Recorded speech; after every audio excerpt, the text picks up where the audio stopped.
Bismillahirrahmanirrahim. Alhamdulillah wassalatu wassalamu ala Rasulillah wa ba'd. Baik, kita sambung lagi sikit je lagi, tak banyak. Sebab kita pun dah sampai tasyahud dah, dekat-dekat nak salam dah. Dia bila salam je habislah kan. Baik.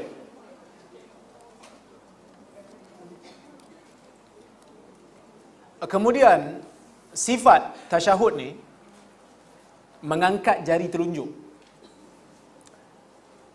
Mengangkat jari telunjuk ni disebut dalam hadis Wa'il bin Hujur. Dia kata Nabi ni bila tasyahud, Nabi akan mengisyaratkan dengan jari telunjuknya. Cuma sifat nak mengisyaratkan tu ada beberapa riwayat. Ada yang kata tangan ibu jari ni diletakkan di hujung jari hantu, kemudian dilipatkan begitu. Ataupun begini, ataupun diletakkan di tepi. So ketiga-tiganya boleh. Okey. Baik. Sama ada begini ataupun begini ataupun begini. Nak angkat bila?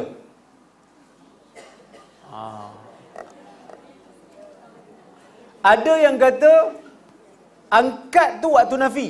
Asyhadu alla, masa nafi la tu angkat. Ilaha illallah.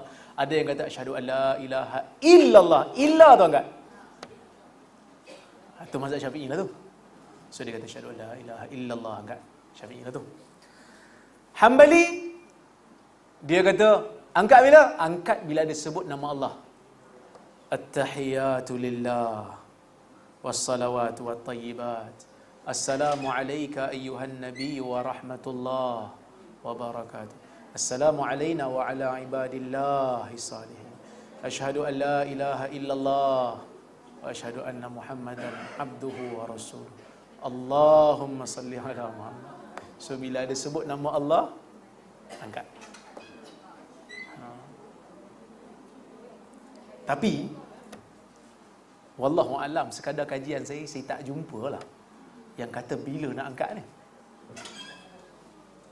Tak ada kata pula dalam hadis Wa'il bin Hujur tu, tak ada pula sebut angkat time ni, angkat time ni. Dia kata tak, Nabi bila baca tasyahud, Nabi terus isyarat dengan jari. Mungkin para fuqaha faham perkataan tasyahud tu pada syahadah. Mungkin. Tetapi sebahagian ulama kata angkat daripada awal sampai sudah. Bila duduk tasyahud, terus letak tangan tegak terus. Ini sebahagian ahlul hadis lah. Ahlul hadis dia kata tegak lah, sebab Nabi kata, Wa'il bin Hujur kata Nabi duduk tasyahud je, terus Nabi isyarat dengan jari telunjuk. Dia tak bagi tahu pun bila nak angkat. Okey? Itu pilihan saya lah. Tapi kalau tuan-tuan kata saya setuju lah dengan pendapat Syafi'i dalam masalah ni, pun tak okey. Kerana cara mereka memahami perkataan tasyahud tu mungkin berbeza. Okey? Baik. Habis tu yang goyang-goyang tu Ustaz? Kan? Dia kata Ustaz, dia goyang, saya jadi tak khusyuk. Yang hang pergi tengok buat apa? Dia pergi tengok pula. Dia kata mana tak tengok Ustaz? Saya ingat Parkinson. Saya pun ingat nak tolong lah kalau dia Parkinson ke stroke ke apa.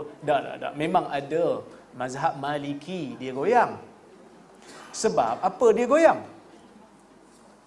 Sebab di sana, tak adalah. Sebab di sana ada riwayat daripada Abu Ishaq menyebut, dia kata Wa'il bin Hujur, hadis Wa'il bin Hujur tadi yang saya sebut, ada seorang je perawi yang sebut Nabi ni yuharrikuha yad'u biha.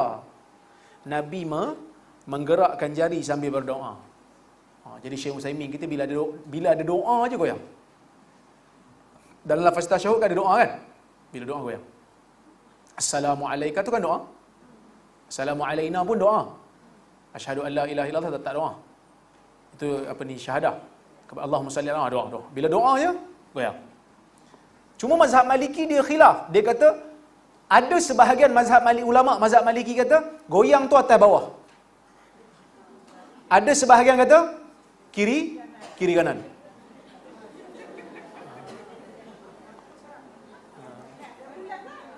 Ha, yang bulat tu tak tahulah, mungkin dia sedang berada dalam bulatan gembira.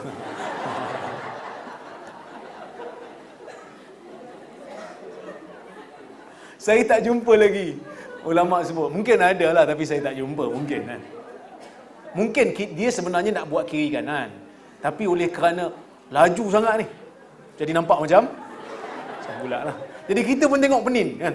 Oh, dia buat apa sebenarnya ni? Sebenarnya memang ada hadis. Cuma hadis tu majoriti ulama tak pakai kerana mereka kata dhaif, sebab hanya seorang aja yang kata Nabi angkat sambil goyang. Perawi lain tak sebut. Majoriti anak murid tak sebut. Yang hanya sebut ni seorang ya, Zaidah ibn Qudamah. Dia ni pun bukanlah perawi yang terlalu hebat ingatan dia. Maka tambahan tu tidak diterima oleh majoriti ulama. Dia bezanya sebab apa? Bila seorang perawi pergi tambah satu perkataan yang berbeza dengan anak murid lain, maka di situ ulama akan tengok balik credibility perawi tu. Ni dalam ni nanti dengar pada saya ni kan. Balik ni masing-masing buat riwayat.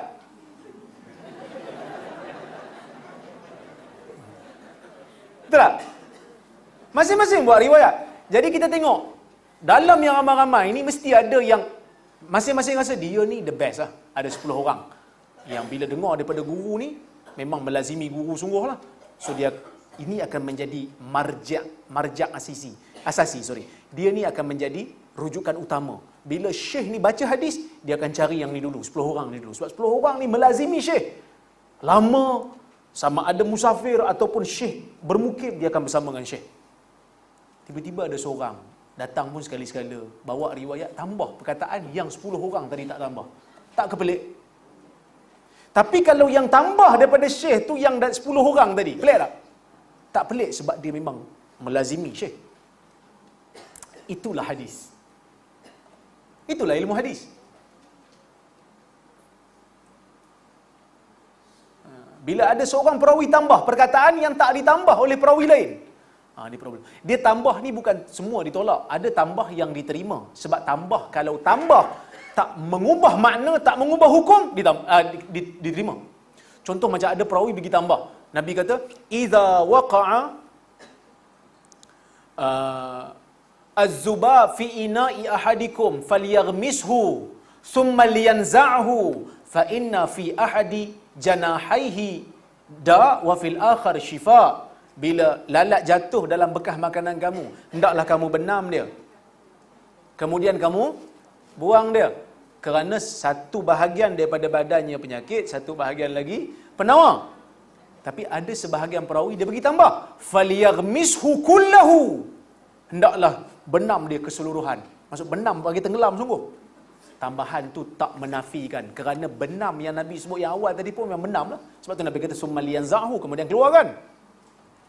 Sebab ini menafikan takwilan sebahagian ulama masa dia takwilkan hadis ni. Ada yang kata dia hadis ni kan bila kita dengar macam pelik kan.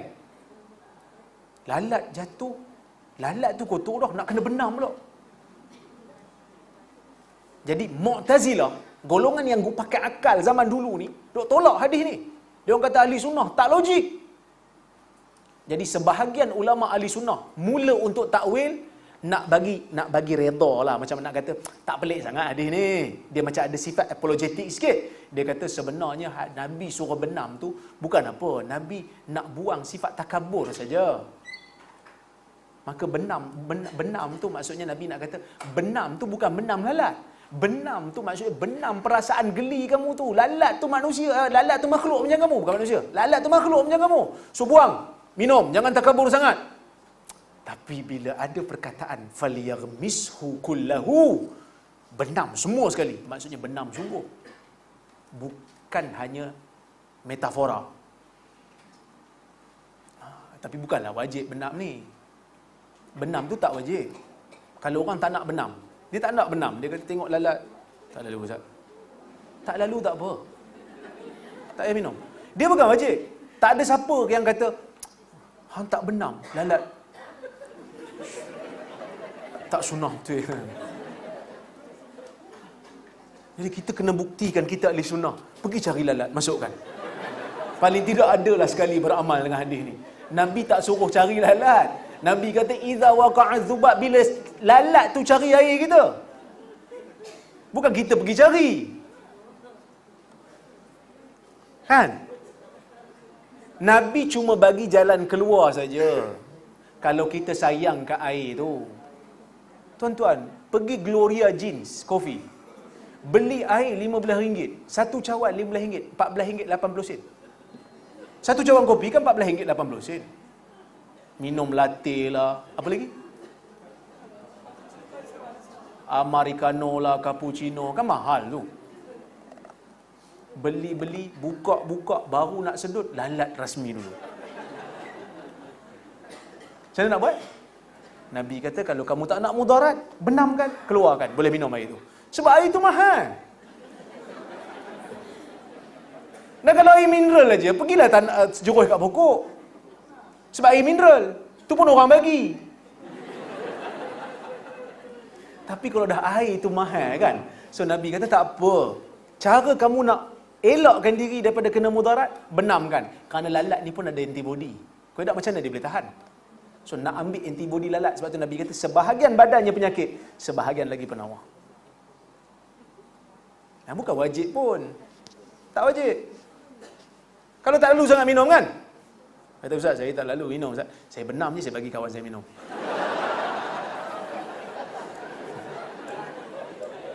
Pun boleh. Jadi kawan-kawan ni, tuan-tuan, tiba-tiba kawan bagi cappuccino, tak pasal-pasal. Hati-hati lah. Tapi tak apa, boleh minum, no problem. Baik. Maka pendapat yang sahih, tak sunnah gerakkan jari tu. Tapi kalau ada yang gerakkan, kita tahu dia ambil pandangan ulama yang mensahihkan tambahan lafaz tu. Okey, tambahan lafaz tu pada majoriti ulama tidak sahih. Baik. Ada riwayat kata condongkan jari. Jari telunjuk tu hendaklah dicondongkan sedikit macam tu.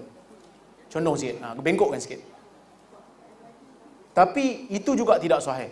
Nak condong ke, nak lurus ke, tak kisah. Yang penting mengisyaratkan dengan jari. Saya kursus solat yang lepas. Dalam ramai-ramai itu ada seorang non-Muslim. Dia non-Muslim, dia datang dengar. Baguslah kan, dia datang dengar. Jadi bila kami solat, sama-sama kami solat, dia tak solat sebab dia non-Muslim.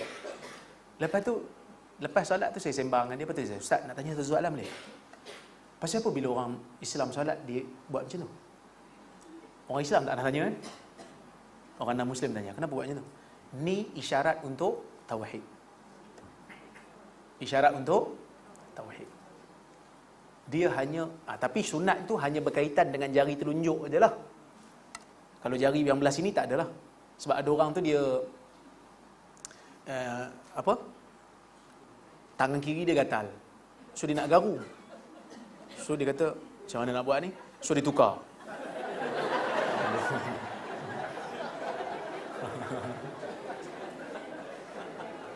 Dia hanya jari telunjuk yang kanan lah. Kerana hadis sebut jari telunjuk kanan. Kalau jari telunjuk kanan ada separuh, angkat yang separuh. Kalau tak ada, tak perlu angkat lah. Tak perlu angkat yang lain. Okey? Baik.